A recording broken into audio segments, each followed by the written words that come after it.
J'étais loin de chez moi, ensorcelé par la mer orientale. Dans le crépuscule, je l'entendais battre les rochers. Je savais qu'elle s'étendait de l'autre côté de la colline, où les saules tordus convulsaient leurs silhouettes contre le ciel qui se dégageait et les premières étoiles du soir. Parce que mes pères m'avaient convoqué dans l'ancienne cité au-delà, je poursuivais mon chemin à travers la neige fraîche, peu épaisse, le long de la route qui s'élevait, solitaire, jusqu'au point scintillant d'Aldébaran, entre les arbres, vers cette ville si ancienne que je n'avais jamais vue, mais dont j'avais souvent rêvé. C'était la Yule, que les hommes appellent Noël, même s'ils savent dans leur cœur cette fête plus ancienne que Bethléem et Babylone, plus ancienne que Memphis, que l'humanité. C'était la Yule, et je me rendais enfin à l'antique ville maritime où mon peuple avait demeuré et célébrait le festival aux temps anciens, quand l'interdit le frappait. Ici, les pères avaient ordonné à leurs fils de commémorer le festival une fois par siècle, afin que ne soit pas oublié le souvenir des secrets primordiaux. Car mon peuple est très vieux, il était déjà quand, 3 siècles auparavant, on colonisa cette terre. L'étrangeté marquait alors les miens, venus sombres et furtifs en ces lieux depuis le sud où, dans les jardins opiaciers, fleurit l'orchidée. Ils parlaient une autre langue, avaient dû apprendre celle des pêcheurs aux yeux bleus. À présent dispersés, ils n'avaient plus en commun que les mystérieux rituels insaisissables aux vivants. J'étais le seul, cette nuit-là, à revenir au vieux port ainsi que l'exigeait la légende. Seuls les pauvres et les solitaires se souviennent. Alors, derrière la crête de la colline, je vis Kingsport qui s'étendait, gelé, dans le crépuscule. Kingsport couvert de neige, avec ses antiques girouettes et ses clochers, les arêtes de ses toits et leurs cheminées, ses quais et ses petits ponts, ses saules et ses cimetières.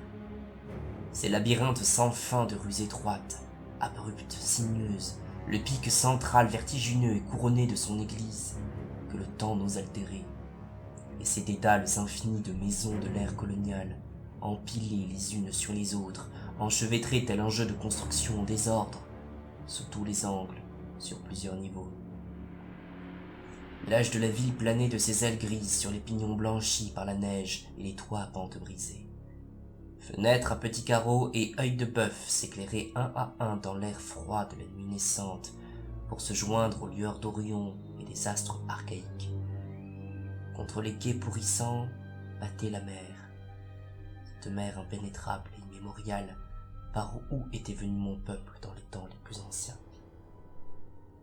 À côté de la route, à son point le plus haut, s'élevait un sommet plus haut encore, lugubre, balayé par le vent, et je vis qu'il s'agissait d'un cimetière où de noires pierres tombales, à l'allure de goule, perçaient la neige tels les ongles décomposés d'un gigantesque cadavre.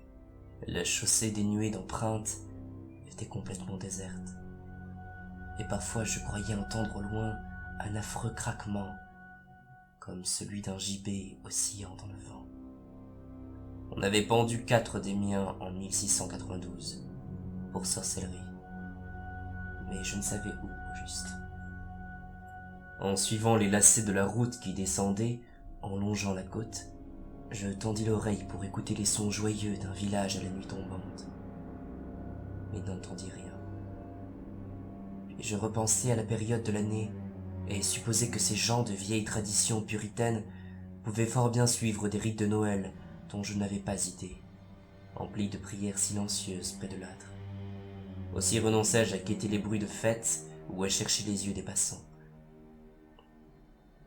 Je poursuivis mon chemin au-delà des fermes silencieuses d'où sourdait la lumière, et au-delà des murs de pierre plongés dans l'ombre, et parvins dans le bourg, où les enseignes de très vieilles boutiques et tavernes de marins grinçaient dans le vent salé, le long des venelles désertes non pavées. Les grotesques heurtoirs des entrées à colonnes luisaient dans la faible clarté que d'étroites fenêtres aux rideaux tirés laissaient s'échapper. J'avais regardé des plans de la ville et savais où trouver la demeure des miens. On m'avait dit qu'on m'y reconnaîtrait et m'y ferait bon accueil, car les légendes ont longue vie dans les villages. Aussi me hâtai-je par Back Street jusqu'à Circle Court, sur la neige fraîche recouvrant l'unique espace entièrement pavé de la cité, là où Green Lane commence, derrière le marché couvert. Ces vieux plans restaient d'actualité, et je n'eus aucune difficulté à m'orienter. On avait dû me raconter des histoires à Arkham, qu'on m'avait assuré que la ville était desservie par trolleybus, parce que je ne vis aucun câble courir au-dessus de moi. Quoi qu'il en soit, la neige aurait recouvert d'éventuels rails. Je me réjouissais d'avoir préféré la marche, car les toits tout blancs avaient paru fort beaux depuis la colline. Mais à présent, j'avais hâte de frapper à la porte de la demeure familiale, la 7e maison sur la gauche dans Green Lane. Elle était coiffée d'un antique toit pointu, et le 3e étage formait une saillie sur la rue. Le tout datait d'avant 1650. L'intérieur était éclairé quand j'approchais. Remarquant les carreaux en losange des fenêtres, je me dis qu'on avait dû conserver ce logis quasiment à l'identique depuis sa construction. Le dernier étage surplombait la ruelle étroite, envahie par l'herbe, et touchait presque celui, également en saillie, de la maison en face, si bien que je me trouvais presque dans un tunnel, et que la pierre du seuil de la porte d'entrée ne portait aucune trace de neige. Il n'y avait pas de trottoir, mais beaucoup de ces demeures avaient leur huit en hauteur, auquel on accédait par un double escalier bordé d'une rampe de fer. Le tout formait un étrange décor. Je ne connaissais pas la Nouvelle-Angleterre et n'avais jamais rien vu de tel. Je trouvais l'endroit agréable, mais l'aurais mieux apprécié si j'avais vu des empreintes de pas dans la neige, quelques personnes dans les rues, et une ou deux fenêtres sans rideaux. Quand je fis retentir l'archaïque heurtoir de fer, ce ne fut pas sans appréhension. Une vague crainte avait fait son chemin en moi, peut-être à cause de mon ascendance insolite, de la morosité du soir, de la bizarrerie du silence complet qui régnait sur cette ville, si ancienne aux curieuses coutumes. Et quand la porte s'ouvrit, j'eus vraiment peur, parce que je n'avais entendu aucun bruit de pas avant que lui grinçât. Mais cet effroi ne dura pas, car le vieillard d'apparence tout à fait banale qui m'accueillait en robe de chambre et en pantoufles suffit à me rassurer. Il me fit signe qu'il était muet, mais avec un stylet, grava sur la tablette de cire qu'il portait une traditionnelle et pittoresque phrase de bienvenue.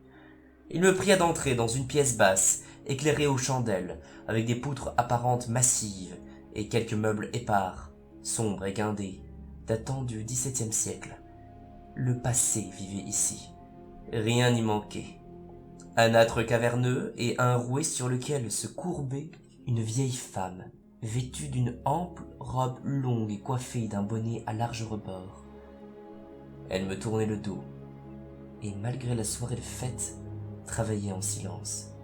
L'endroit semblait assez humide. Je m'étonnais que l'on n'ait pas allumé de feu. Une banquette à haut dossier droit faisait face sur la gauche à la rangée de fenêtres derrière le rideau tiré. Elle paraissait occupée, mais je n'étais pas sûr. Tout cela ne me plaisait guère, et l'inquiétude me saisit de nouveau. Elle se nourrissait de ce qui auparavant l'avait apaisée, car plus j'observais le visage du vieillard, plus son absence d'expressivité me terrifiait. Les yeux restaient toujours fixes, la peau ressemblait trop à de la cire. En fin de compte, je fus persuadé qu'il ne s'agissait pas d'un visage, mais d'un masque diaboliquement bien fait. Pourtant le personnage écrivit sur sa tablette, de ses mains molles curieusement gantées, un message cordial m'indiquant que je devais attendre un peu avant qu'on me mène là où le festival avait lieu. Après m'avoir désigné une chaise devant une table garnie d'une pile de livres, le vieillard quitta la pièce. Je m'assis pour lire et me rendis compte que ces ouvrages anciens et moisis comprenaient l'antique et délirant merveille de la science du vieux Morister, l'horrible Sadducismus Triumphatus de Joseph Glanville, publié en 1681, la choquante Démonolatrie de Nicolas Rémy, imprimée en 1595 à Lyon. Pire que tout, l'indicible Necronomicon de l'arabe dément Abdul Hasared, dans la traduction latine interdite d'Alaus Wormius. Je n'avais jamais lu ce livre, mais j'avais entendu chuchoter à son propos de monstrueuses histoires. Personne ne m'adressa la parole.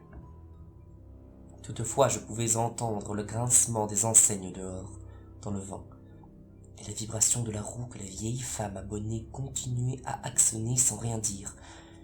Je trouvais la pièce, les livres et les gens morbides et inquiétants. Mais, puisqu'une ancienne tradition de mes pères m'avait convoqué à ces étranges réjouissances, je m'attendais à voir bien des choses bizarres. Alors je me mis à lire et ne tardai pas à me retrouver plongé tout tremblant dans un extrait de ce maudit Necronomicon.